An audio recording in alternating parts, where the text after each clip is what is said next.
Welcome to the Coast to Coast podcast, brought to you by Play Picks and the Lines. Coming to you from the West Coast, Josh Lander, joined by my guy Nate Weitzer on the East Coast. And we've got our player props video for you for Game 6 of these NBA Finals, headed back to Boston. We also have our full game video up for you as well, with some of the best bets that we like in this one. So make sure you are liked and subscribed to that page. Continue to follow along with us. We'll be back if there is a Game 7. Both hoping for a Game 7, Nate because he wants the C's obviously not to be eliminated. I just want a Game 7, as most basketball fans probably do. So looking for that. And as always, for this one, if you do still need a FanDuel or DraftKings account, head to FDPicks.com or DKPicks.com. Find those listings in your area, such as what we have for tonight's, or I guess let's say Thursday night's play props. Nate, let's get into it. Yeah, man, I'm starting with Steph Curry, and it's not necessarily the low-hanging fruit of just saying he's going to get 29 points again, although I don't hate that bet. But there's better odds here for some other things if you can capitalize on the Celtics overplaying him the way they did. And he's used to this, of course. This is something you have at every level of basketball when you're the best shooter on the floor. They're just going to face guard you. Steph has become a master of getting the assists that don't count as his assists and the actual assists. He had 8 dimes in that game, despite the Warriors missing a ton of open threes, some of which came off his hand. So 5.5 assists is plus 104. I think that's where I would start with Steph here. Also, like the juice still for him to be the top point scorer in this game. He could not get his prop at 29 and still be the top scorer. The Celtics are going to be balanced. When they're at their best, they have maybe 3 guys around 25 points or, 20 plus, and they're not necessarily going to have one dude the way the Warriors are. No, this is not the Andrew Wiggins and Steph tandem. Wiggs was just capitalizing in some ways. He had a great couple games, but no, this is still going to come down to Steph Curry gunning in Boston Garden, which when we last saw, he hit 7 threes, and his prop is lower because of this offer. He's 4.5 threes. That's minus 110, but I think even better is for him to hit the most threes in this game, plus 130. I'm sorry, and I don't see who's coming for 4 or 5, unless the Celtics continue to just double him the way they did. Clay gets a bunch of open looks, but I just don't think it's going to be you can't expect the exact same approach from Udoka. He switches things up so much. So this is what happens to Steph. Like I'm saying, at the end of series, he starts to get more and more of a desperate defense trying to get the ball off his hands. So his last 3 against Dallas, 28 total assists, 17 versus Memphis. They're tough, and 19 versus Denver. So I'm leaning towards the assists first and foremost, but I don't mind him just being the most because he is the Finals MVP at this point. Probably win or lose, but we'll see what happens in these final 2 games, hopefully. Yeah, I mean, if Tatum goes for back-to-back 30 pieces and carries his team to the Finals, I mean, he's got to get it. So I will say that. Sure. And really, there's a world where he doesn't do that specifically, and Jaylen Brown comes with a nice game, and maybe it's more of a team effort, and maybe Steph still wins even if the Warriors don't win the series. But moving away from that, I do like the assists. I do think that even though Udoka does mix it up in terms of blitzing and not blitzing Steph, I still think that he's going to do it enough times that those assists, I do like those as well, as we saw the 8 from him last game. You can consider any of those, but I prefer those out of all the ones for Steph, and then potentially the leading scorer as well, or most threes. But as I mentioned in the game video, if you checked it out, which hopefully you did because you are liked and subscribed, Marcus Smart, once again, I said he was disrespected, 14.5 points, hit those 23 of 6 from 3. He continues. I can just repeat some of the stuff that I was able to say before last game, which is nice, and add a few stats. 17 a game over his last in this series. Rather, you take away that game 2 that was pitiful. It's up to 22 points a game for him on 45% from 3 and on 8 attempts a game. Really good. Last 9 versus the Dubs make it 18, 5 and 6 for the man, 3 of 7 from 3, 43%, yada, yada. His 2.5 threes are minus 205 at DK. Unfortunately, I'm a bit more scared of 3.5 threes, but it is at home. If you wanted to buy a few, you're still not going to get even odds on his 3-pointers because I guess they figured that out. But maybe you look at FanDuel there and check out thelines.com for that great odds checker as well, so you can shop those player props correctly. Unlike I did before this, as I don't know the FanDuel ones right now. So continue to look for those. But yeah, Marcus Smart either way, I'm taking his overs, and it's just a great time for him. I do want to say, just because I know we mentioned it with Steph, Clay, I do think it's a good game for him because, once again, of the fact that they will throw some mixing in of that blitzing of Steph to make sure he doesn't get anything from anywhere on this side of half court. That always opens up Clay, because even Clay with a hand in his face is still an open enough shot. It's really got to be shut down. And if he's feeling it right now, it's game 6, man. I wouldn't bet against game 6 Clay. I'll just put it that way. So we're just throwing Clay in there in between each prop and not actually taking him specifically. I love it. But no, this does seem like a Marcus Smart game in terms of, being the quote heartbeat of the Celtics. And his confidence is what they need. Like, if Tatum had his mentality, the series would be over in the other direction. It's just, Smart is the only guy who really seemed to come into that game 5 with an idea of the urgency, with an ability to play hard on both ends and with focus. I mean, he actually cut down on the terrible turnovers he had in the past 2 games while the team just couldn't get much going. He never lacks for confidence, and he will be shooting down the stretch. But with that home crowd at his back, I expect better results, or, the same results is definitely getting you over 15 points. So he's a barometer for the Celtics. As I said last time, 18 plus in a win is a good double in that sense, because if he's getting you 16 to 18 points, that's the Celtics' path to victory. And also, Robert Williams, Time Lord, just being out there for 30 plus minutes is a path to victory for them. His points and rebounds are still pretty damn low. 7.5 points with terrible odds, 8.5 rebounds with good odds. Really, really good odds for him to put it together and get a double-double. Plus 475 at DK. You take the double-double in a win, plus 700 at FanDuel. I think that is the Celtics' path to victory here. As we saw in game 3, if they can own the paint just through one guy, basically, making the Warriors adjust all their shots, making them live from the 3-point line, pair that with their ability to face guard Steph, as you've been talking about. And that's a recipe for success. And then crash the glass, because the Warriors are playing all these tiny lineups. Williams, in his last 3 here, he's 11 for 13 from the field, almost all on lobs or catches and then putback. So he's averaging 10 points, 8.3 rebounds. He's a plus 38. He has a 12% offensive rebounding rate.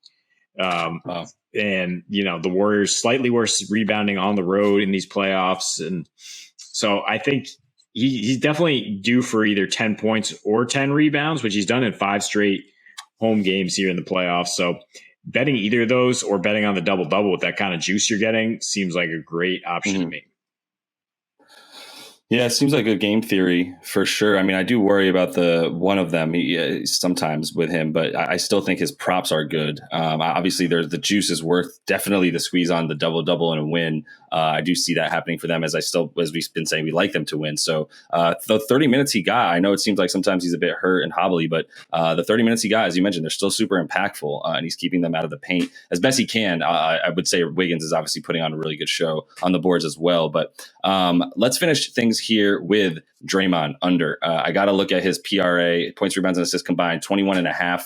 We're back in Boston, kid, as they say. His last 2 in Boston, he went for 2 points a game in those 2, both of them 6.5 boards, 5.5 assists. Not close to the 21.5 points, rebounds, and assists that he currently sits at for the series in his 35 minutes a game. 5 points, 7 boards, 6 assists. So you're still sitting at 4 under the PRA total that he needs in this game. His last 10 versus Boston, all under that as well, about 18 combined. In the playoffs on the road, 19 combined. Even total in the playoffs, 21 total combined, like right at it. So I think this is a good set. I think this is too high for him. I think it really should be closer to like 18, 19 and a half at most. And that, you can feel pretty comfortable with an under for Dre back in Boston, especially where he's clearly letting things get to him a little bit as the clear out and villain in Boston. Yeah, he almost doesn't ever get this prop. I mean, he hasn't gotten it in the finals at any point. The Mavericks were basically letting him walk into the paint and do some damage. So in that series, he got it a few times, but against Memphis, which is a lot more similar to what you're getting with this Boston defense. Yeah, he's not even sniffing 22 PRA. His impact, as we all know, is on the defensive end. He was able to pile up a few assists because of that Steph double teaming, getting the 4-on-3. But I think that's the secondary adjustment the Celtics will make. They will be better on the 4-on-3s, on forcing Draymond into some mistakes. And yeah, he's not really looking at the rim right now, especially not in Boston. So it's hard to imagine him piling up enough rebounds, assists to carry you over 21.5. Yeah, and I mean, you could even just feel pretty good probably right about the points with him, which are at 7.5. Those 2 points that he's averaging. I mean, you get scared that he gets the little random wide open layups because nobody thinks he's even going to go towards the rim to get to 8. That's why I like adding it all, just because even the assists and rebounds still feel high for him. So the combination makes you feel a little bit more comfortable. But we told you that Steph Curry would go 0 for 9 from 3, and yet they would still win this game by 10 points. You'd probably say that doesn't seem that likely, but maybe you didn't know Andrew Wiggins was going to be this form of himself. Plenty to take away from that game. I think, a lot of the trends continue in the same fashion in terms of what you expect. Boston turning the ball over a ton, taking contested threes versus, taking good shots at the rim, missing a lot of shots, to be honest with you. So we'll see what it's like on their way back to Boston, but make sure you are liked and subscribed to that page. Continue to follow along with us as we are bringing you each and every game video for this NBA Finals. So at least one more, maybe hopefully 2 more. And player props videos as well to follow along with all those. Also want you to head to thelines.com. Nate has his great content written there up on thelines.com. Also have plenty of baseball stuff that we are looking at as the baseball season does continue to roll on.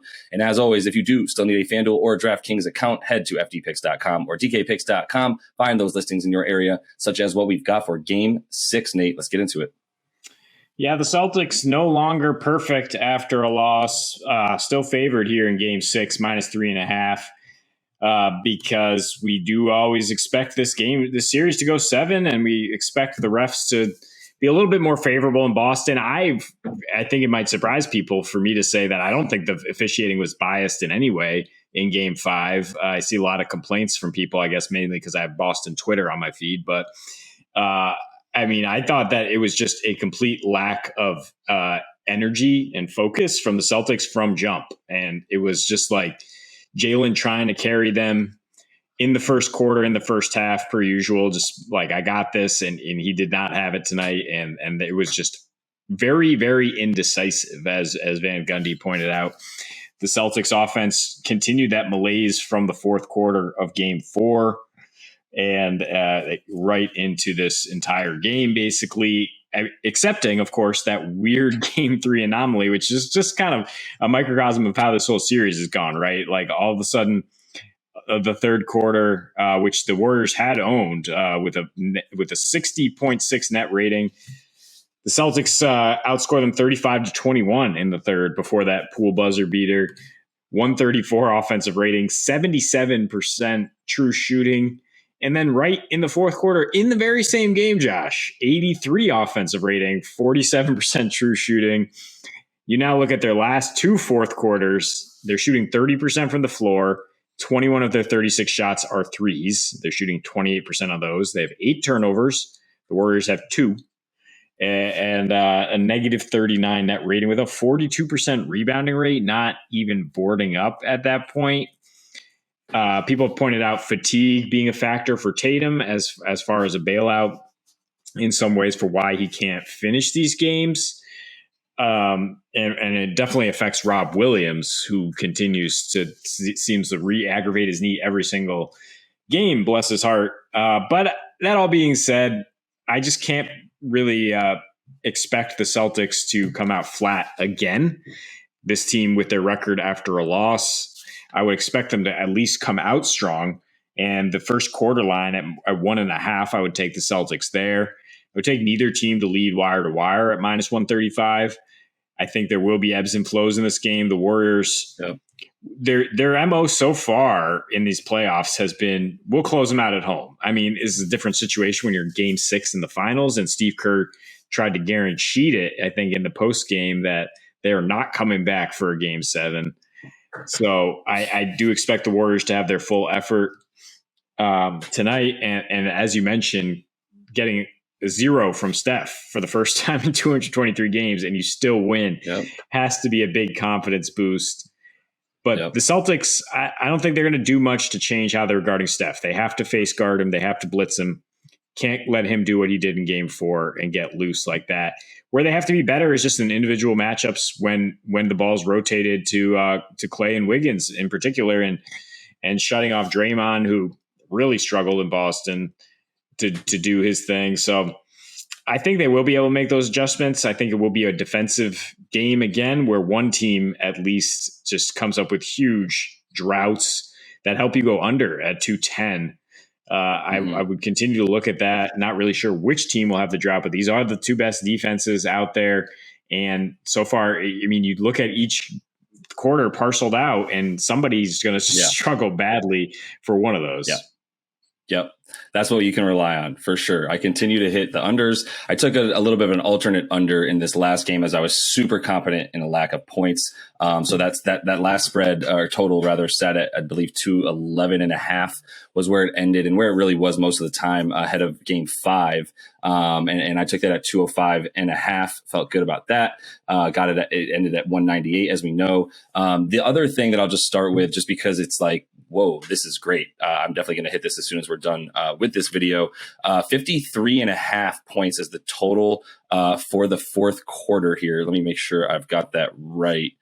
Nope, I apologize. That is what it is in the first quarter. So I need to find out what that is. But basically my main point is in the fourth quarter, if I get a spread or if I get a total of anywhere that's got a 5 in that tens column, I'm taking it 50 and above. I mean, it hasn't touched 50 yet in the fourth quarter, other than that crazy game 1, where the C's scored 40 points in that fourth quarter and ended up winning by 12 after losing, for most of that game 1. So that one's again, another, indication of how wild and really fun this series has been. But I would feel good about an under in the fourth quarter as soon as you see it, especially if it has a 50 in there, 50.5 and above. Definitely would love that. So that's the quarter where we know both of them are going to slow down. And even though there's always one team that seems to be struggling per quarter in the series, I haven't really been able to find any kind of indication of who has an advantage based on the speed of play. You look at the pace, and in their losses, the C's actually are playing faster than in their wins, which you would think, it could go either way for them. But, the way that their offense has looked in the half court, similar to the Warriors, it does seem like they'd be better off going fast. If you look at the way that they dominated the third quarter of game 5, they played at a pace of like 106 or whatever it was. And that was the quarter that they dominated. In the other 3 quarters, they played much slower, not hitting 100 in any of the other 3 quarters where they got dominated. So there's not really this correlation between who plays fast and who does well. I mean, when the Warriors play fast, they do well. That's a given. Like they can play at that speed, and that's where they're at their best, mostly because you can't find Steph in transition. But that's really that was the storyline here is, and it really always is, because it's the Warriors, so it starts and ends with Steph on their offensive side of the floor, and it depends on what you're deciding as the opposing team and coach. What's your strategy? Are you blitzing him, or allowing it to be a 4-on-3, just admitting that there's going to probably be an open shooter and doing your best to make sure it's not Klay Thompson after that? Or are you going to go ahead and let Steph, pull those 35 footers because you can't really get around them that far away from the basket, and hope that they don't go in? So I would prefer not blitzing him if I was trying to win this game. I think that, they'll mix it up, kind of like what you were saying to me before we got on the video, which is they can't just throw one thing. They've got to mix it up a bit. And I do think that the way they did that in game 5 was working. They just couldn't do anything on offense. And I do think that was an indication of the Warriors as well. I don't want to just throw that onto the season and be like, what are you guys doing? But to be fair, like, it does seem at times like the offense is just like your turn, my turn with Jalen and Marcus Smart getting mixed in there. And it continued to work for him. And we'll talk about that more in the player props, because what I'm going to say. He's just getting disrespected. Another 20-point game where his point prop was at 14.5. So we'll continue to look at that. And they actually started to look for him in the post as one of their primary, offensive sets. And I have no problem with that. And I said that before game 5, I'm not here for the Marcus Smart slander, even though obviously at times his I got this mentality late in games drives C's fans crazy. Sometimes he do got this when it comes to being down low against a shorter, smaller defender. And even at this point, Klay doesn't necessarily have the strength to stay with him. So I would say, because of the fact that you're going to be getting a lot more blitzing of Steph and mixed in with, just switching, but still blitzing. I do think you can look at Clay's again. I think that his points are juicy, 20.5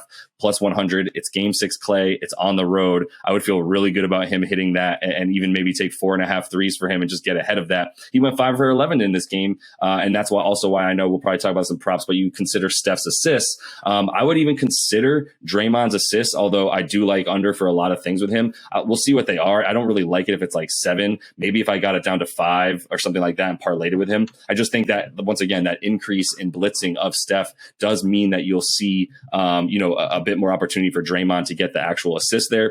And then the last thing I'll say before just tossing it back to you is this is a close series, man. I mean, the C's are at a plus minus of -2. They're barely getting outscored in this series despite being down a game because it's very, very even. And it's really just a matter of who the C's are going to be. And I think, while we did I was a little bit more bullish on the C's coming out in this last game after a loss and continuing that trend.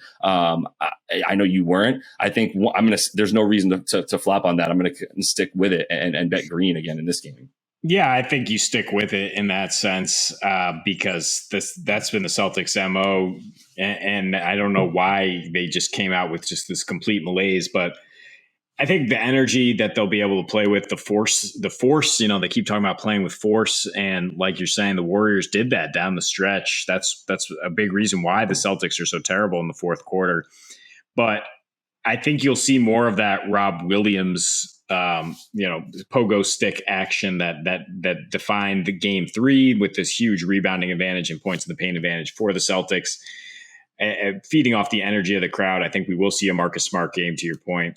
And I think you'll see a high volume outing from Tatum again, who I mentioned, you can bet on him to average over 24 in this series right now, up to 23 after getting 27, getting right on the nose of that prop, very frustratingly, with only a couple points in the fourth quarter again. But this is, a similar situation the Celtics have been in multiple times. They like to put themselves into a corner, and that's when they play their best basketball. That's when, we saw it even in a microcosm level. Like I'm saying, in that third quarter, that was the new Celtics basketball, right? Multiple drive kicks until they got a wide open 3 and they were canning them. The other 3 quarters, that was the early season Celtics. My turn, your turn, exactly what you're talking about.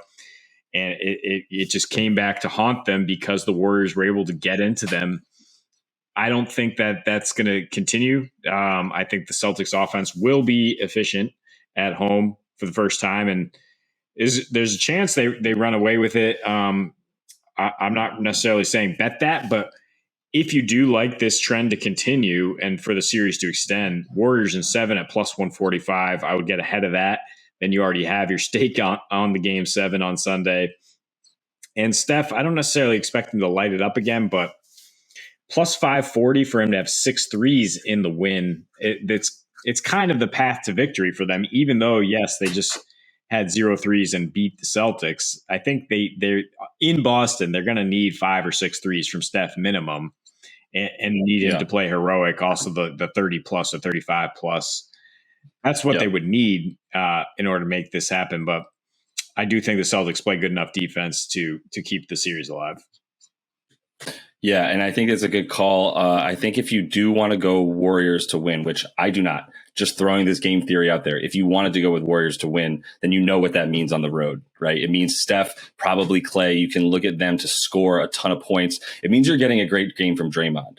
They're not winning without a good game from Draymond. He had a good game in this last one. He played the right amount. I mean, he played 38 minutes, which is still a lot. Looney had a bad game and really had to sit because of foul trouble. So you got plenty more Draymond, but he played well and aggressive, especially compared to how he was playing in Boston. I still like his unders, as we'll talk about. It is Boston. I'm not betting on the Warriors in this one. Just saying, if you're someone who's going, the Warriors are winning, then look at those player prop specials for wins and those player performance doubles for Curry's and Clay's stats plus their props plus the win for them and get some extra juice there. But yeah, I'll leave the other content for that player props video so we can keep it there. I just will reiterate, love the under, and I do still feel the C's. I'm going to go ahead and probably throw a parlay on there, but really, I mean, we're coming down to it, I'm probably just going to start laying some serious units on, single bets and not really worry about these parlays as much, so I can just feel a little bit better about that and be a smart better for the rest of the way here to end the season. And that is all the time we have for you guys in this one. Make sure you like and subscribe to that page. As I've mentioned a bunch of times, make sure you check out the player props video that we continue to stay hot with in these NBA finals and playoffs. And until we see you next, happy betting.